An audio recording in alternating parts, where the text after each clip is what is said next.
homeowner struggling to make your mortgage, or a neighbor worried about an abandoned home, the foreclosure crisis and the vacant places it left behind hits each of us in different ways. News Channel 5 anchor Leon Bibb tells the tale of a Cleveland woman and her home left in limbo.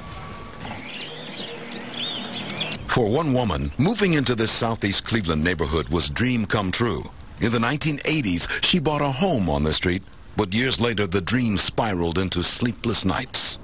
Despair, frustration. You know, why did this have to happen? A victim of a 1-2 punch, foreclosure knocked her out. Heavy hands of house burglars picked her pockets. Renting somewhere else now, Jennifer Simmons cries over the home which slipped away. Foreclosure had knocked on the door after she had taken loans against the house and fell behind in payments. They served me papers at work, at my job, at home, in the mail, everywhere. The bank put her in foreclosure. She was forced to move out of this house. But vandals moved in, and they destroyed the inside of this house, virtually gutting every room of the house. Vandals had hit the house within days, turning it into a nightly stop, stripping away what was not nailed down, stripping away even what was nailed down, including the furnace. People took the water meter out of the house, and it caused the house to flood for 3 weeks straight. But while renting somewhere else, Simmons received a surprising communication. 2 years later, the bank called and said it was dropping foreclosure proceedings. But by then, the house was uninhabitable.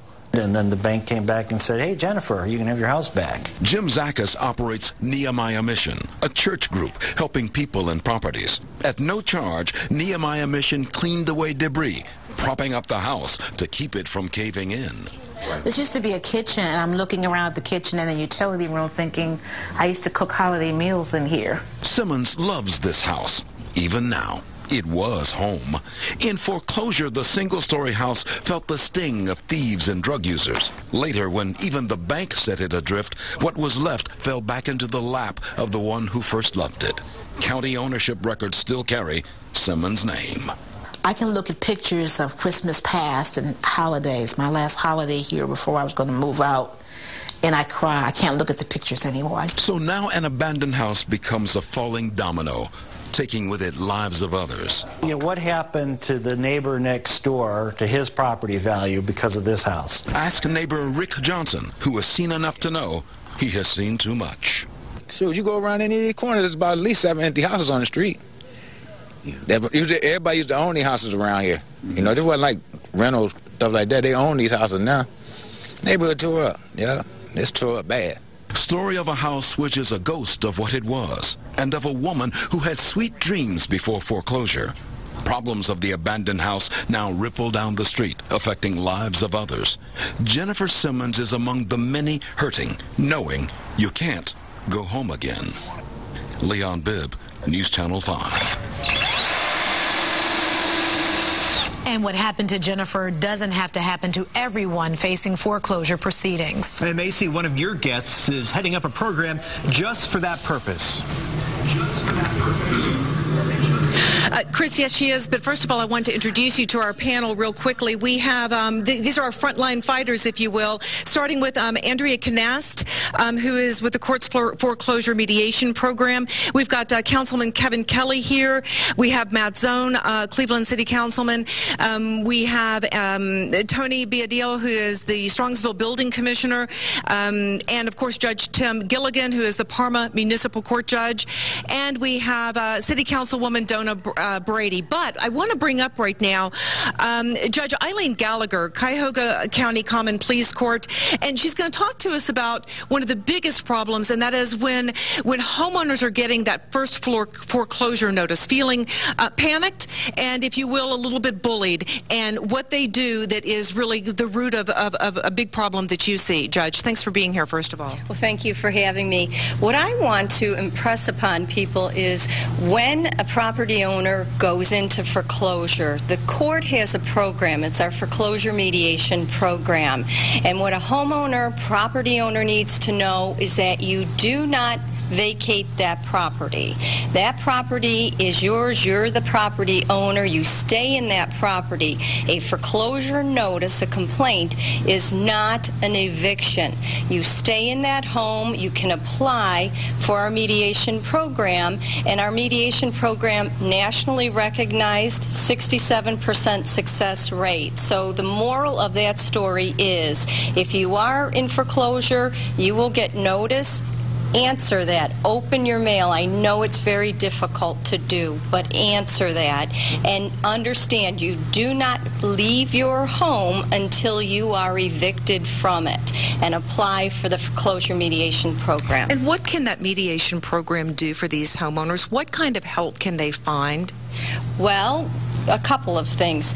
It's the first time that that homeowner gets to sit across the table from the bank, from the servicer. So oftentimes it's the first time they've ever been able to talk to a person. And plead their story, tell their story. Right. So what they do is we attempt to mediate to have that homeowner stay in their property, and it's been mentioned sometimes principal balances are being reduced. That's something new that we haven't seen. It's exciting to see that. So homeowners have the opportunity to be able to stay in their home, to also, if they choose not to stay in their home, to have a graceful exit out to prevent these vacant and abandoned properties. So to wrap their home up and to give it over to the bank without vacating it for the safety of the community, to have people come in and destroy that property. Because I think what the homeowner has to understand is they are responsible for that home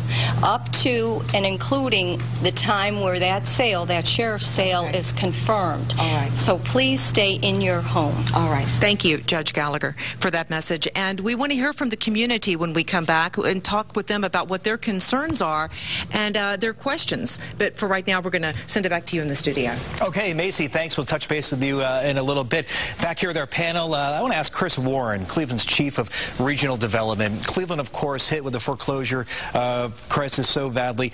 What does the city plan on doing right now, going forward, to get rid of these vacant homes in the city? And also, Chris, what are some of the challenges the city of Cleveland is facing right now?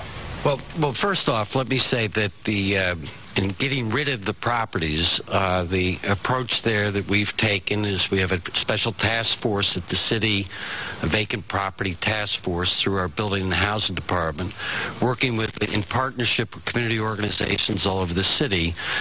We're moving as fast as we can to go through the process that Mayor Pasqualek talked about, to condemn properties, put them in a position either in court or to move on a demolition.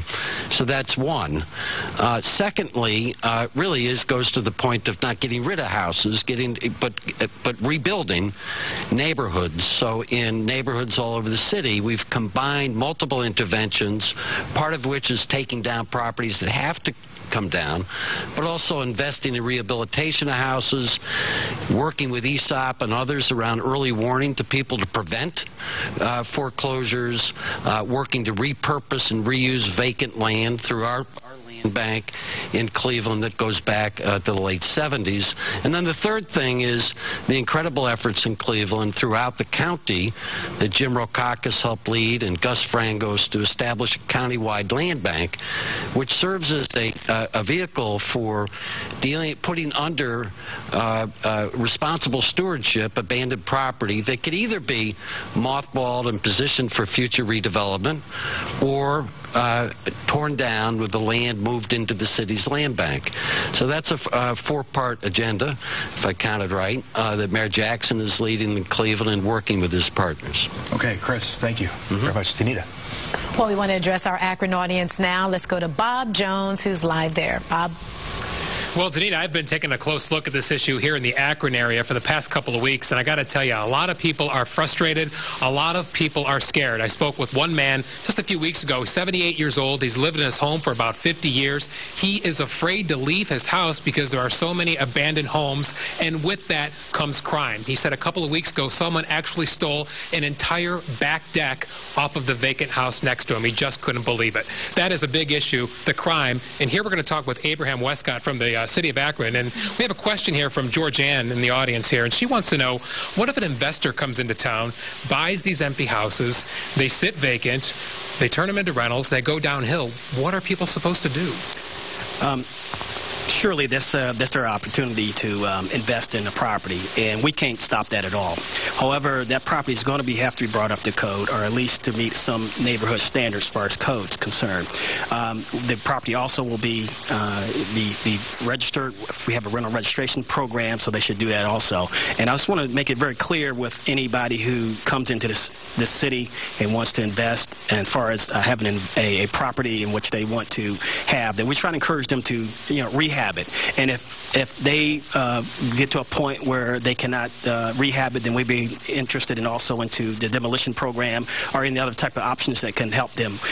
With Akron, it's very simple. If you have an investor who wants to do this and their property is not up to standards, it's 311. Just contact 311 and we will get out there to check and look at the property. Okay, and sometimes houses take 3 to 10 years to knock them down. People just don't understand why. Why does it take so long? We get them out as soon as possible. 3 to 10 years unacceptable for us. We get out quicker than that. Okay, very good. Thanks, Abe. Appreciate it. So obviously big issues down here in the city of Akron and throughout Summit and Stark counties. And we're going to continue to ask some more questions from the audience, get some more questions answered for the audience as we come back. Okay, Bob, thanks. Now let's go to Joe Paganakis with an audience at the Fatima Center in Cleveland. Joe. Hey there, Chris, our packed audience right here at the Fatima Center. Joining us is also Cleveland Councilmember Zach Reed. He's here in our audience, and Ward 6 Councilmember Mamie Mitchell joining us here for our live town hall meeting. I have a couple of questions here. The same question being repeated over and over. Joyce Sellers, first of all, we keep saying that we're going to hold these banks accountable. When will there be a public trial for these banks? How can we keep these banks accountable? Our audience really likes that, that's for sure. I'm going to go over to Councilmember Brian Cummins. Brian, we have had these banks be accountable most recently in this big settlement. Talk about that. Well, I question how much of accountability we have. I mean, there's a $25 billion settlement, but the impact that it's had on the nation has been tremendous. And I think people know intuitively that even with the neighborhood stabilization money that President Obama assisted with and that, this has been drops in the bucket, and generally the banks have not been held accountable. So the previous comment about, when are we going to arrest them? I mean, we can't probably have enough paddy wagons to hold accountable the bankers and the people that have ripped off people in terms of fees, etc., in putting people in this position. It really is a federal issue, though. I know the attorney generals with the settlement, it's helped, but it's not going to hold them accountable is what people want to see.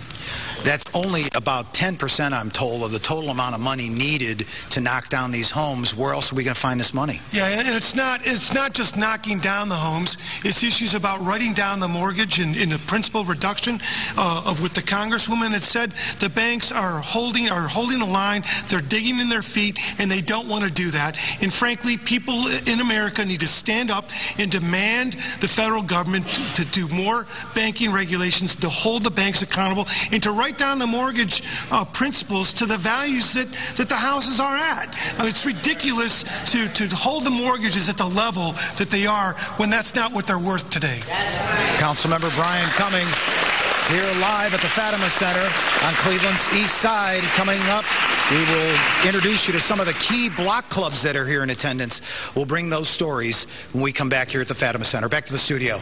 All right, Joe, definitely hit a hot topic there. Let's check in with John Cossack, who's monitoring NewsNet5.com. Are you getting questions and comments, John? You know what, Councilman Cummins' comments are symbolic of kind of what we are seeing here at NewsNet5.com. Striking a chord. We're getting your questions, answering them for us. Are some of the folks who have been involved in this foreclosure crisis since its earliest hours? We have Justin Fleming, and Frank Ford from Neighborhood Progress. And Frank, if I can interrupt you a second. Basically, first of all, tell me about Neighborhood Progress. Neighborhood Progress has been in business since about 1988, provides funding to a network of community organizations that do home renovation, develop retail, community plans, crime prevention, community improvement efforts.